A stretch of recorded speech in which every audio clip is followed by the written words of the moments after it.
그 사람이 어떠한 신앙으로 살고 있느냐는 그 사람의 예배 안에 나타날 것입니다.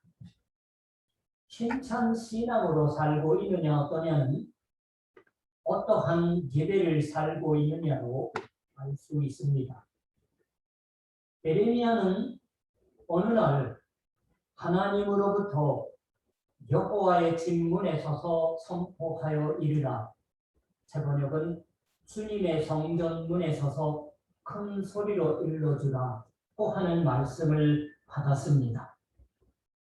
그리고 너의 모든 생활과 행실을 고쳐라. 건너서 속이는 말을 너희는 의지하지 말아라. 우리가 평소 영행개혁 개정판은 너희 길과 행위를 바르게 하라. 거짓말을 믿지 말라. 하고 말씀하셨습니다.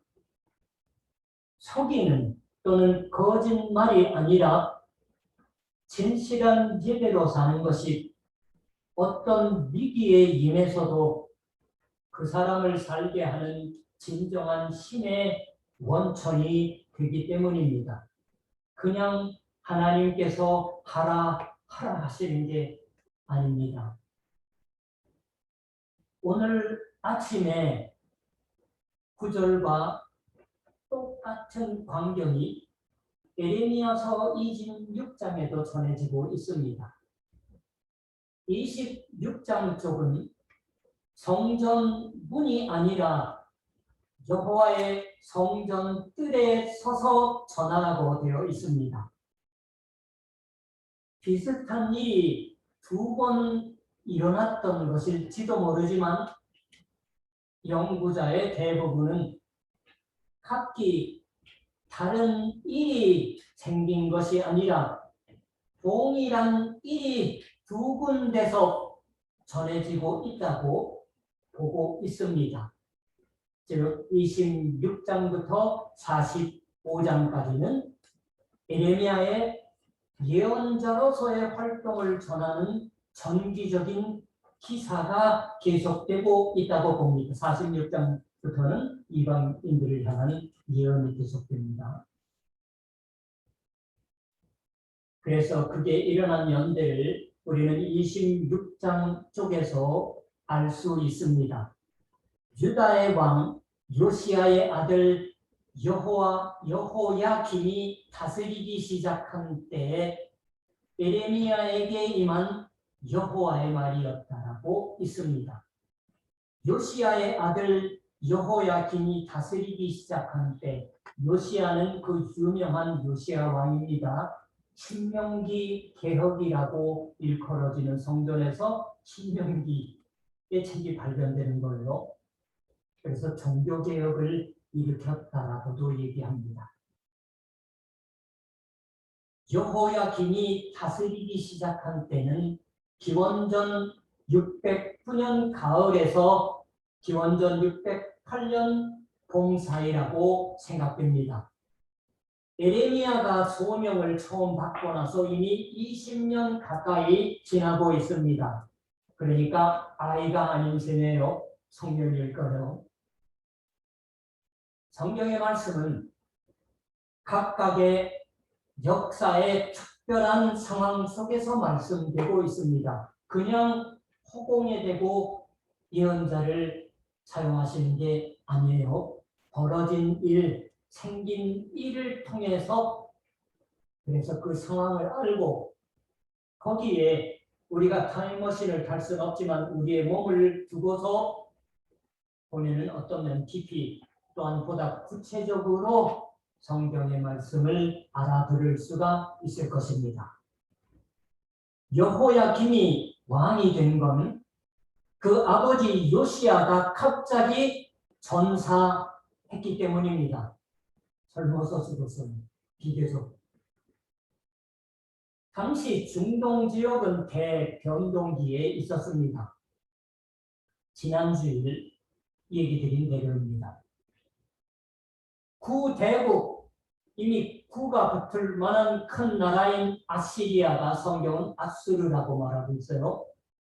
신바빌론 제국에 의해서 옛날부터 바빌론이 있었는데 뭐 거의 비실비실하다가 새롭게 다시 일어나기 시작하는 시점이에요.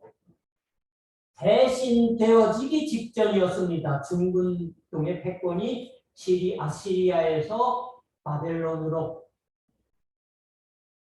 그래서 아시리아 왕은 이집트와 손을 잡고서, 아시리아는 메소포타미아 쪽이에요. 유프라데스 지그리스 강화 쪽에서, 이집트는 그 중간에 뭐가 있습니까? 이스라엘 사람들이 살고 있고 그 밑에 있어요. 이집트는 신바벨론이나 메데, 일본어 성경은 메디아라고 하는 신흥 세력을 억제하려고 합니다. 근데 이집트 파라오, 성경은 바로라고 하는, 느고라고 하는 이름의 바로의 목적과도 일치했습니다. 신흥 세력이 커지면은 이집트도 위협을 받으니까 완충지대로서 아시리아를 더 활용하려고 했던 것이에요. 그래서 아시리아를 돕기 위해서 서둘러 출정해서, 이 서둘러 출정한 것은 역대하 35장 보면은 잠깐 나옵니다. 지중해 연안을 바닷가를 끼고서 유프라데스 강 유역까지 북상해 왔습니다. 아마 이스라엘 백성들이 사는 땅을 거쳐갔을 텐데 뭐 방어는커녕 뭐 돌파한 거예요. 유프라데스 강 유역이면은 남유다 왕국이 통치하던 지역은 아니에요. 근데 성경이 말씀하는 것 보면은 북이스라엘 왕국이 망하고서 요시야 왕 같은 사람이 탈환했던 것 같습니다. 요시야 왕은 정치적으로 셈이 빨랐던 것 같아요. 신흥 세력 쪽에 편들어서 이집트군과 맞서 싸우기 위해 출전해 팔레스티나 북부의 무기똥은 굉장히 위쪽입니다. 바울이 회심한 데보다 더 위쪽이에요. 바닷가 쪽이에요. 툭 튀어나온 땅입니다. 이집트군과 싸워 그 격전 속에서 화살을 맞고 결국은 전사해 버립니다. 남한국 유다는 바야흐로 이집트의 왕인 파라오 느고의 지배 아래에 서지 않으면 안 되게 되었습니다. 신바벨론 쪽에 섰는데 전사한 거예요. 요시야 왕의 뒤를 이은 여호아하스는 3개월 만에 끌어내려져 이집트로 연행되어 거기서 죽어버립니다. 대신해서 여호야킨이 왕으로 세워지고 동생입니까? 친척이 된 파라오에게 금과 은을 바치기 위해서 국민에게 세금을 부과하는 상태가 되었습니다. 이러한 것들이 열왕기하 23장에 기록되어 나옵니다. 이러한 여러 나라 사이의 격렬한 분쟁 속에서 이스라엘 백성은 생활의 기반을 세차게 동요시켜지고 신앙이 무너지는 것도 되었던 겁니다. 그 장면이에요. 우리의 경우에도 생활의 기반이 위태롭게 되는 사태가 일어날 때가 있을지도 모릅니다. 그때 우리의 신앙은 어떻게 되는지, 지금의 신앙으로 견뎌낼 수 있을까가 물어집니다. 성전 문에 서서 외쳐 이르라고 하신 포인트예요. 생활 기반 바로 그 자체가 동요하는 그 소규를 이겨내는 신앙, 이것이 오늘 아침의 성경 테마입니다. 요시야 왕은 말씀드린 것처럼 친바벨론 정책을 취하고 있었지만 여호야김은 이집트의 바로에 의해서 왕위에 올랐으므로 외교 정책을 뒤집지 않으면 안 되었습니다. 요시야 왕의 종교 개혁도 당연히 좌절하지 않을 수 없었던 겁니다. 그러나 요시야 왕의 시대에 유대 왕국 유일한 성소로 삼아진 예루살렘 성전을 생각해 보세요. 솔로몬이 예루살렘 성전을 세웠어요. 그리고 예루살렘이라고 하는 지역도 여부수 사람의 땅이었는데 다윗이 유다 왕국의 땅으로 만든 지역입니다. 그리고 벌써 몇백 년 흘렸는데 요시야 왕이 종교개혁이 있을 때에도 곳곳에 성당이 있었어요. 성소가. 솔로몬도 세웠습니다. 왜 세웠는지 아시죠? 본인의 수많은 부인들이 이방 여인이 많아서요. 그 이방 여인들의 정신을 위로하기 위해서 성소를 세워줬습니다. 그들의 신들에. 솔로몬도 그랬어요. 다윗도 없애지 못했습니다. 지금까지 이어져 오는 것입니다.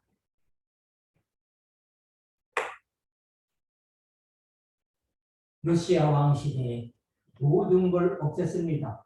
지방 성소에 있는 제사장들을 전부 예루살렘으로 올라오게 했습니다. 그러나 임무에는 붙이지 않아요. 그러나 먹을 거는 주더라도 11조 가운데서 성경을 쭉 읽어보면 나옵니다. 유일한 성소로 삼아진 예루살렘 성전에는 혹독한 사건이 잇따랐던 해가 바뀌자 많은 사람들이 모여들기 시작합니다. 흔히 큰 사건이 나면은 미국도 보면은 교회로 사람이 많이 모인다고 하는데 제가 볼 때는 에레미야가 하나님의 말씀을 전하던 것과 아무리 많이 모여도 바뀌어지지 않고 사람들만 모이는 거예요. 새로운 해에 하나님의 축복과 보호를 구하기였습니다. 구하기 위해서였어요. 이것까지는 틀리지 않습니다. 여기까지는. 당시에 이스라엘 백성이 어떠한 믿음에 살려고 했나? 오늘 아침에 9절에 나오는 말로 알 수 있습니다. 4절에 기록되어 있는 여호와의 성전이라 여호와의 성전이라 여호와의 성전이라 하고 3번 반복되고 있는 말이 이스라엘 백성이 살려고 한 신앙을 보이고 있습니다. 즉 사람들은 예루살렘 성전에 매달렸던 겁니다. 전사한 선왕 요시야는 예루살렘 성전에 사람들의 마음을 집중시키기 위해 다른 지역의 모든 성소를 정리했다고 성경이 증언합니다. 국가적 위기의 즈음에서 사람들은 여호와의 성전에 열중했습니다. 여호와의 성전이라 여호와의 성전이라 여호와의 성전이라고 3번 반복되고 있는 건 뭔가 마술적인 말의 사용법으로 예루살렘 성전은 난공불락이니까 거기 의지하고 있으면 살아남을 수 있다라 하는 사람들의 마음 상태를 나타내고 있습니다. 여기에는 역사적인 배경도 있어요. 예언자 이사야 때에 예루살렘을 포위한 아시리아의 군대 18만 5천 명을 여호와의 사자가 쳐서 하룻밤 사이에 물러갔다고 하는 사건이 있었습니다. 이사야서와 열왕기하에 보면 나와요. 아무도 물러간 것을 몰랐잖아요. 내 몸에 기후병이 있고 도저히 사람들 사이에 다가갈 수 없는 사람들이 그들이 물러가고 있는 것을 발견했는데도 아무도 믿지 않았습니다. 최초는.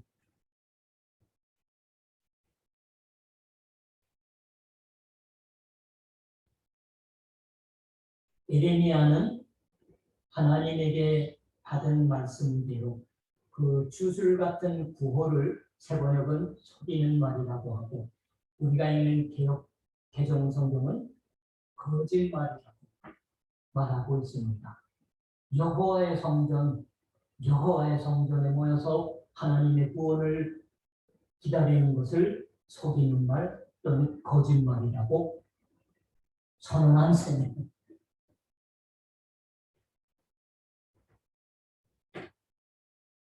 속이는 말을 너희는 의지하지 말아라.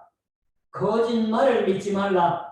4절에도 또 8절에도 반복되고 있는 속이는 말 또는 거짓말에 매달리는 것은 살아계신 하나님을 성실하게 또 엄숙하게 신뢰하는 것과는 전혀 달라서 언뜻 보기에 경건하게 보이는 그 종교심의 안쪽에는 살아계신 하나님과의 신뢰 관계를 버린 자기 중심이 있고 그저 자신의 안정과 자신의 이익을 중심으로 한 불신앙의 모습이 있다라고 예레미야가 선포한 셈이 됩니다. 예레미야는 말합니다. 길과 행위를 참으로 바르게 하여 이웃들 사이에 정의를 행하며 이방인과 고아와 과부를 압제하지 아니하며 무죄한 자의 피를 이곳에서 흘리지 아니하며 다른 신들 뒤를 따라 바를 자초하지 아니하면 하고 예레미야가 말했습니다. 즉 하나님과의 신뢰 관계에 있는 사람들의 삶의 모습을 말한 셈입니다. 이방인이라고 번역된 말은 일본어 성경은 기류자 이방인, 그냥 이방 사람 외국인이 아니라 또돌이 이방인이에요. 기류자와 고아와 과부는 당시에 또 예수님 시대에도 이스라엘 사회에서 제일 약한 사람들을 의미했습니다. 하나님을 신뢰하고 그 긍휼에 의존해서 산다면 그 약한 사람들에게 대해서 긍휼로 대하는 것이 하나님과의 신뢰관계, 하나님과의 계약으로 사는 신앙의 모습일 터이더라고 예레미야가 말한 셈이 됩니다. 이스라엘의 백성 자신이 이집트에서 노예처럼 생활한 것이나 압제 속에서 긍휼히 여기시는 하나님으로 말미암아 또는 하나님의 자비하심으로 해방된 백성이었던 것입니다. 하나님의 긍휼로 구원을 얻어서 오늘 이 있는 것을 생각하라고 말한 셈이 되겠죠. 그러니까 긍휼과 공평한 생활을 영위하고 하나님의 긍휼로 생긴 일로 말미암아 긍휼로 인해서 자기 자신들에게 벌어진 일로 말미암아 살게 함 받은 긍휼의 백성의 생활을 살라고 말하는 것입니다. 구해달라고 성전에 모여서 여호와의 성전이라 여호와의 성전이라 여호와의 성전이라 라고 하는데 긍휼로 하나님의 보살핌을 입은 백성이니까 너희 긍휼로 사는 생활을 통해서 이웃과 더불어 살라고 하는 것이 그 말씀이었던 것이에요. 또 너희가 도둑질하며 살인하며 간음하며 거짓 맹세하며 바알에게 분향하며 다른 신들을 따르면서 중간중간 빼먹고 얘기합니다. 이 집에 들어와서 우리가 구원을 얻었나이다 하느냐 라고도 있습니다. 도둑질하지 말라, 살인하지 말라, 간음하지 말라, 거짓 맹세하지 말라는 10개의 말씀입니다. 그 하나하나를 사는 것이 하나님의 은혜로 벌어진 그 일, 긍휼로 살게 함 받은 이스라엘 백성의 본래의 모습이었을 터입니다. 그러나 그 모든 것을 버리고서 자신의 안전과 이익만을 구하여서 여호와의 성전이라 여호와의 성전이라 여호와의 성전이라 하고 외치는 그건 외견상 경건한 모습으로 보이나 실은 내심 얼마만큼 불신앙이냐라고 예레미야가 지적하고 있는 셈입니다. 어떤 설교자는 이 구절에 관하여 우리는 하나님을 속일 수는 없다라고 이야기하고 있습니다. 하나님께로의 신뢰를 버리고서 자신의 소원에만 매달리는 그러한 백성에게 하나님의 집이 안전지대를 내줄 리는 없다고 말하는 거예요. 그러한 백성에게 하나님의 집이 안전지대가 될 리가 없다라고 하나님의 은혜를 자기 중심의 이익 추구를 위한 도구로 삼는다면 그것은 하나님에게서 은혜를 가로채려고 하는 것이고 하나님의 집을 도둑의 속을 일본어 성경 강도의 속을로 만드는 것이다 라고 말합니다. 우리는 살아계신 하나님을 거룩한 하나님을 속일 수는 없습니다. 그건 하나님을 진정한 의미에서는 믿지 않고 구원만을 가로채려고 하는 것으로 그들이 이 성전에 와서 제사장이 구원을 얻었다고 하는 선언하는 말을 들어도 구원이 보증이 되는 것이 아니다라고 에레미야를 통해서 하나님이 직접 말씀하신 셈이 됩니다. 에레미야는 그래서 하나님의 이름으로 불리는 이 성전은 도둑의 소굴로 보인다고 엄한 말을 하고 있습니다. 기억나시는 분 있을 거예요. 이 말은 주 예수로 인해서 주 예수께서 인용하셔서 다음 주 공휴주일 그리고 월요일, 화요일 성전에 가셔서 성전을 정결케 하신다고 하는 장면이 등장하는데 이 에레미야의 예언의 말씀을 인용하신 걸 알 수 있어요. 우리 교회 홈페이지에는 마태, 마가, 누가복음서, 공간복음서에 다 나오지만은 마가복음서만을 올리고 있습니다. 조금 달라요. 기록된 바, 내 집은 만민이 기도하는 집이다. 다른 복음서는 만민이가 빠져 있어요. 집이라 칭함을 받으리라 하지 아니하였느냐. 너희는 강도의 소굴을 만들었도다. 다음에 예레미야는 또 하나 다른 역사적인 일을 예로 들고 있습니다. 처소, 하나님의 처소 실로에 가서 보라고 말합니다. 하나님이 역사의 주인이시고 역사를 지배하시고 통치하는 분이심을 그렇게 설명하는 거예요. 역사 속에서 벌어진 일. 실로의 성전은 에레미야의 입장에서 보면 아득한 이전의 일입니다. 사사시대에 아직 왕이 세워지기 전의 시대에 성소가 있었던 땅이 실로여서요. 그것이 블레셋 사람들에 의해서 파괴되어 사무엘상 4장이 전하고 있는 하나님의 언약궤가 빼앗겼다고 하는 사건이 있었습니다. 에레미야는 그것과 똑같은 것이 예루살렘에 일어난다고 예언했던 것입니다. 에레미야는 또 말합니다. 주 하나님은 처음으로 내 이름을 둔 실로를 말씀하는 거예요. 그리고 부지런히 말하여도 듣지 아니하였고 너희를 불러도 너희가 대답하지 아니하였다라고.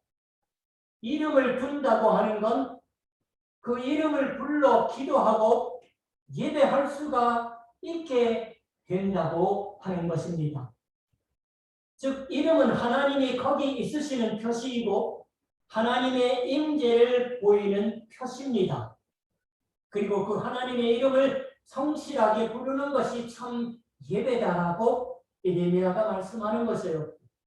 누구든지 여호와의 이름을 부르는 자는 구원을 얻으리니 요엘서에 나오고 사도 바울이 인용하고 있습니다. 요엘서 우리말 성경과 일본어 성경은 찬절이 조금씩 달라요. 여호와의 성전이라 여호와의 성전이라 여호와의 성전이라고 하는 말은 여호와의 이름이 두어진 성전에 아무리 매달리고 있어도 여호와의 이름을 한 번도 부르지 않습니다. 이 백성이 자신의 안전, 자신의 생명, 자신의 재산이 중심이 되고 있어서 그것이 신이 되고 있는 거예요. 그러니까 설교자들이 가끔 잘못하는 것은 그것이 하나님이 된다고 하는데 하나님은 두 분이 있으시는 게 아니에요. 그래서 일본 사람들은 그것이 신이 된다고 할 때 하나님이라고 표현 안 하고 카미가미 나토이를 하고 하나님은 한 분이시니까 그러한 것들이 신이 되어 있는 거예요. 임재하는 주 하나님께 중심의 자리가 비워져 있지 않습니다. 여호와의 성전이라고 3번씩 반복하면서 속이는 말의 정체는 자기 중심이고 우상은 예배입니다. 절대로 숭배라고 믿질 않아요. 이 사람들은 예배드리고 있다고 믿습니다. 그렇지 않게 사는 건 하나님의 이름을 부르고 그 임재하에 말씀에 듣고 말씀에 응답하고 하나님과의 살아있는 응답에 사는 생활을 말할 것입니다. 우리의 생활의 중심을 하나님께 명도해서 봄이 되니까 이사하는 사람들이 있습니다. 한국에 살다가 일본에 처음 오게 되면은 원래 처음 들어갈 때의 상태로 회복시키지 않으면 안 돼요. 못자국 하나라도 확실히. 그래서 집주인에게 넘기는 게 대리인인 부동산 사람이 오기도 하지만 아케와타스라고 하는 겁니다. 싹 비워가지고 넘겨주는 거예요. 마찬가지예요. 우리의 생활의 중심을 싹 비워서 하나님께 명도해서 하나님의 이름을 성실하게 부르는 것, 하나님을 경외하는 것이 모든 근본의 전제입니다. 격동의 시대를 속이는 말, 거짓말에 의지해서 살 수는 없습니다. 하나님을 속이고서 자신의 이익을 하나님에게서 가로챌 수는 없습니다. 하나님을 상대로 도둑질할 수는 없을 것입니다. 그렇지 않고 하나님의 이름을 성실하게 부르고 그 말씀에 듣고 그리고 하나님의 말 것임에 응답해서 들은 말씀에 따르는 것입니다. 이것은 어려운 일인 것일까요? 예레미야가 말씀한 예루살렘 성전도 실로의 성소와 같아진다고 하는 예언은 그대로 되었습니다. 머지않아 계산해 보니까 한 21년 지나고 난 다음에요. 609년에서 608년이라고 하는 기원전. 첫 번째는 하나님의 백성들이 포로로 잡혀가는 것은 기원전 597년입니다. 일부분만 잡혀가요. 그리고 10년 있다가 기원전 587년에 대부분의 소위 주된 사람들, 역할을 할 만한 사람들이 다 끌려갑니다. 그게 587년이에요. 그러니까 21년 후입니다. 예루살렘 성전은 붕괴하여 그 후 재건된 바벨론이 망하고 페르시아가 패권을 잡기 시작해서 고향에 돌아갈 수가 있었어요. 그런데 지배하는 세력만 바뀌었지 독립한 게 아닙니다. 다만 페르시아 사람들의 흥망을 위해서 기도하라고 해서 예루살렘 성전의 재건이 허락받습니다. 조금 돈도 주고. 이게 제2의 성전인데 볼품이 없었어요.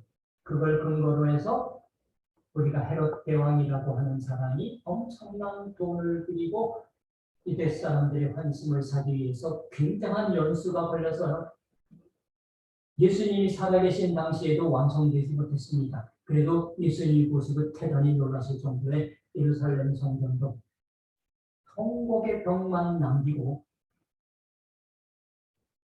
지금 없습니다. 파괴도. 저도 그 앞에 선 적이 있어요. 그 앞에 쓸 때에는 누구를 말입니까? 모자를 써야지. 그래서 빌려줍니다. 통곡에도 성전벽에 남은 거예요. 주의 이름이 두어진 성전은 이제는 없습니다. 그러나 하나님의 임재를 보이는 주의 이름은 예수 그리스도이십니다.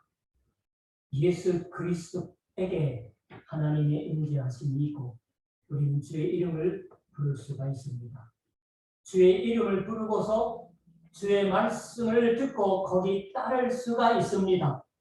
주 예수로 말미암아 하나님께 응답하는 예배 생활을 살 수가 있습니다. 그것은 어떤 대변동의 시대에 있어도 우리를 지탱할 줄 믿습니다. 주의 이름을 부르고서 살아계신 하나님의 말씀에 듣고 거기에 따라 그 말것임에 응하는 예배가 세계와 인생의 위기 속을 사는 우리의 근본입니다. 그것이 예수 그리스도로 말미암아 주어져 있는 것을 마음으로부터 감사드리고 싶습니다. 동시에 예레미야가 말했던 것처럼 학대받은 사람들에 대한 긍휼의 마음을 우리도 갖고 싶습니다. 요즘과 같은 어려운 시기에는 자기 혼자 돌보기도 복잡한데 우리 자신이 하나님의 긍휼을 입어서 오늘을 살 수가 있기 때문입니다. 기도하겠습니다. 자비하시고 사랑이 많으신 우리 주 예수 그리스도의 아버지가 되신 하나님, 예레미야가 성전 문에 서서 또는 성전 문 앞에 있는 뜰에 서서 외쳐 일렀던 말씀을 오늘 예배의 말씀으로 듣고 그것도 배울 수가 있었습니다. 하나님이 직접 택하여 세우신 이스라엘 백성들 그들의 모습조차 돌아보고있는데 넘어짐의 연속이었습니다. 그러나 위기 때마다 예루살렘 성전에 하나님이 거기 임재하시고 있을 터라고 믿은 그곳에 모인 것까지는 좋았었지만 예레미야 예언자의 말씀대로 하나님의 긍휼을 힘입어서 사는 생활의 모습이 자세한 내용은 성경이 기록하지 않지만 거리가 멀었던 듯합니다. 우리도 또한 자신의 생활이 힘들고 어려울 때일수록 하나님의 긍휼을 힘입어서 사는 우리들의 생활의 모습이 나를 벗어나 이웃들을 향한 관심과 배려로 이끌어지는 나날이 되게 하여 주시옵소서. 감사드리며 우리 주 예수 그리스도의 이름으로 기도드립니다. 아멘. 찬송